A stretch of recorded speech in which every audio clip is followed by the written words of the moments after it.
Bueno, primero muchas gracias a los compañeros del CIM, al compañero Gonzalo de Marea Socialista, que tuvo la gentileza de ofrecer esta invitación a mí, a un representante de un grupo pequeño de la joven Asociación Latinoamericana de Economía Política Marxista.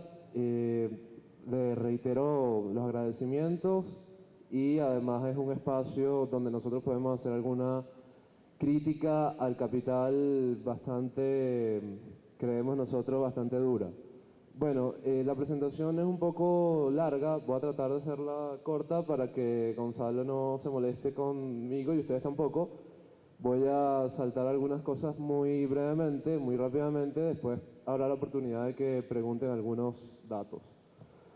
Lo primero es que tenemos que situarnos en la crisis sistémica del capital. Nosotros no estamos hablando de una crisis financiera. En el sistema capitalista mundial estamos hablando de un desmoronamiento, de un derrumbamiento del capital como sistema global. Eso no quiere decir que el capitalismo se vaya a morir y que habrá que soplarlo para sustituirlo, no. Estamos hablando de una crisis sistémica del capital en la cual lo ético, lo moral, toda la superestructura, el Estado, la política está en crisis. Y la parte económica, la parte mediante la cual el capital organiza el trabajo social, está en una crisis de la cual se va a recuperar, pero se va a recuperar a un alto costo para la clase obrera. Ahora bien, ¿cuál es el fondo de la crisis para los marxistas? La sobreproducción y la anarquía en la producción. Hay una sobreproducción de mercancías que se siguen produciendo y no hay quien las liquide, no hay quien las pueda comprar. Los anaqueles están repletos, hay mucha acumulación de plusvalía y esa plusvalía no se puede realizar. El problema de la realización de esa plusvalía es que a medida que esas mercancías no se pueden vender, los empresarios empiezan a dejar de percibir ganancias, dejar de percibir ingresos, los empresarios empiezan a quebrar y con sus quiebras quiebran los bancos, quienes le han prestado la plata, y cuando quiebran los bancos, quiebran los empresarios, botan a los trabajadores a la calle y lamentablemente al botar a los trabajadores a la calle, la demanda agregada o la demanda potencial que pudiera comprar esas mercancías disminuye y la crisis se agrava. Ahora, que algún dato muy rápido de la lámina. En el año 2008, que fue la depresión dentro de la crisis sistémica del capital, dentro del caos capitalista, se dieron las 3 quiebras más grandes de la historia de los Estados Unidos y se dieron 5 de las quiebras más grandes de la historia del capital en el año 2008. Lo que vemos a continuación es la tasa de variación del PIB venezolano que ustedes tienen ahí. ¿Se ve? Sí, ¿verdad? Ok. Las letras pequeñas supongo que no, ¿verdad? No. Ok. La tasa de crecimiento promedio de 1950 al 2010 fue de 4% interanual. Ese es el promedio de crecimiento del Producto Interno Bruto desde que se mide, desde los años 50. Ahora bien, la época dorada del capital en Venezuela, del año 50 al año 78, refleja la más grande tasa de crecimiento en la historia, que fue 6,5%, que ustedes lo ven en la primera etapa. Luego, ya tocando el periodo que nos corresponde analizar, el periodo de los últimos 10 años, la última década, vemos que del 99 al 2010 el crecimiento económico ha sido de apenas 2,56%.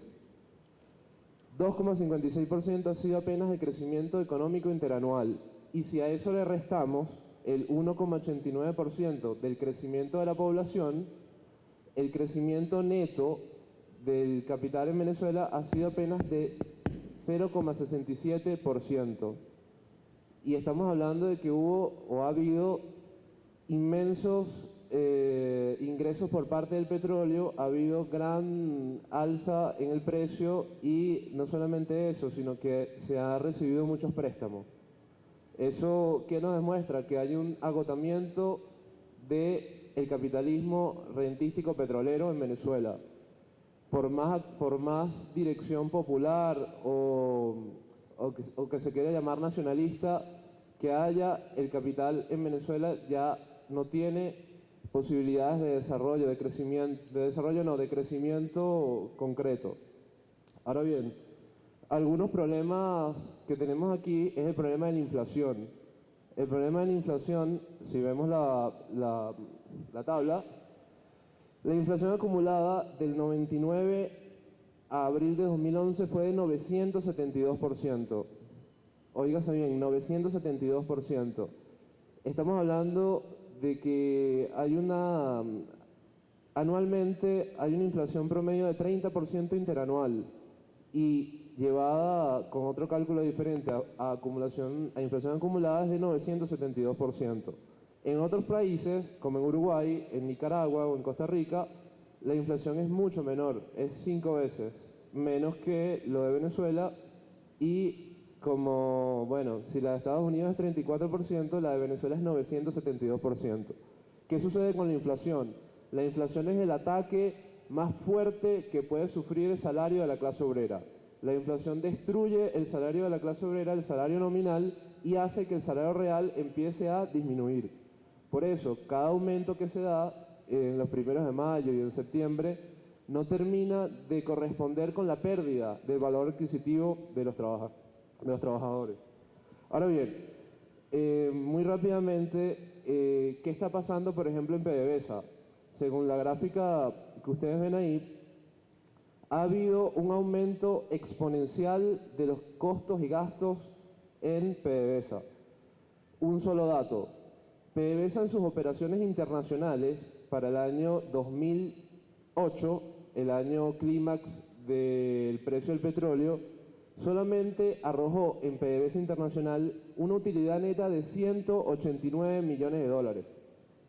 Pero sus ingresos totales fueron de 66.574 millones de dólares. La utilidad neta apenas fue de 0,28% y estamos hablando de un negocio petrolero que después de la trata de blancas y la trata de personas y la esclavitud de personas y después de la droga es el negocio más rentable. Entonces, ¿qué sucede?